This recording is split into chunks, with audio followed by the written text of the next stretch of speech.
నమస్కారం. తుని పాప కేసు ఏమైంది చెప్తాను. దానికన్నా ముందు నంద్యాల పాప పేరు ప్రణవి, తుని పాప పేరు Gnaneshwari alias Jahnavi. So day 1 నుంచి నేను చెప్తున్నదే మరలా చెప్తున్నా. తుని పాప విషయంలో మిస్టేక్ తల్లిదండ్రులది. ఇక్కడ నంద్యాల పాప విషయంలో ఆ మిస్టేక్ వాళ్ళ అమ్మ చేయలే.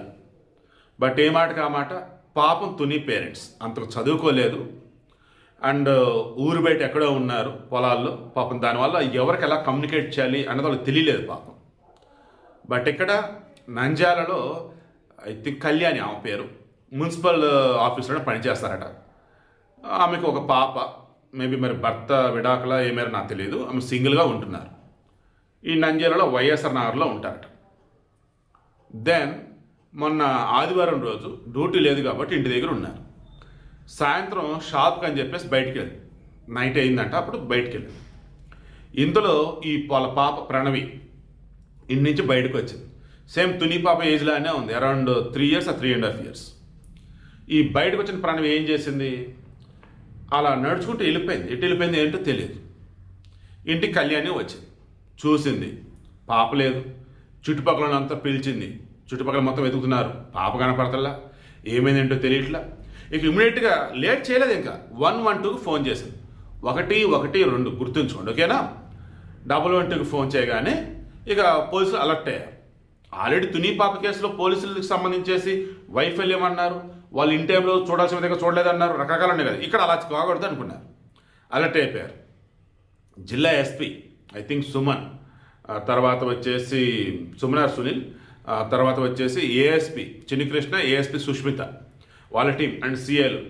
నాకున్న సమాచారం మేరకు మొత్తం 200 మంది పోలీసులు ఆ రాత్రి, అంటే మొన్న ఆదివారం రోజు రాత్రి దగ్గరగా 8 గంటల సేపు ఆపరేషన్ నాన్ స్టాప్గా. మొత్తం థర్మల్ డ్రోన్లేంటి, పోలీసులేంటి, ఏ ఒక్క ఇంచు కూడా వదల్లా. మొత్తం వెతుకుతూ వైఎస్ఆర్ నగరం, నందమూరి నగరం చుట్టుపక్కల మొత్తం ఇంటింటికి వెళ్ళారు. ప్రతి మనిషిని చెక్ చేశారు, ప్రతి ఇంటిని చెక్ చేశారు. ఆ చుట్టుపక్కల ఎక్కడ స్పేస్ ఏముంది ఏంటో మొత్తం చెక్ చేసిపోతే తెల్లవారుజామున ఆ చుట్టుపక్కలటువంటి పొలాలలో జొన్న చేలో ఆ పసిబిడ్డ నిద్రపోతూ ఉంది. అంటే తప్పిపోయింది, ఎటెళ్ళేంటో తెలియదు. చీకటి, ఏడుస్తూ ఉంది. బట్ చీకటి అవటం, ఇంటికి దూరంగా ఉండటం వల్ల ఎవరికి వినపడలే.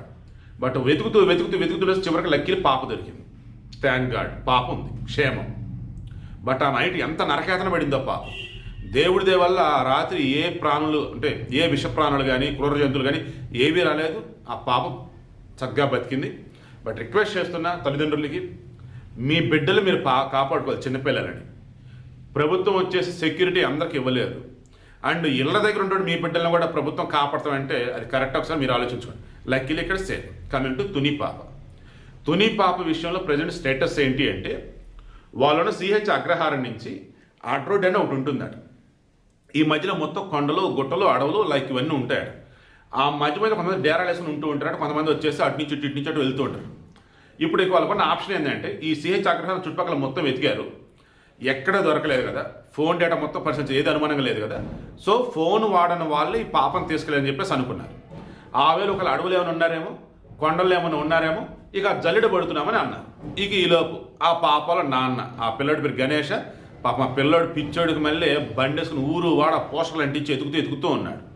సో అంతిమంగా మరలా చెప్తున్నా, తుని పాప ఎక్కడో కానీ క్షేమంగానే ఉంది.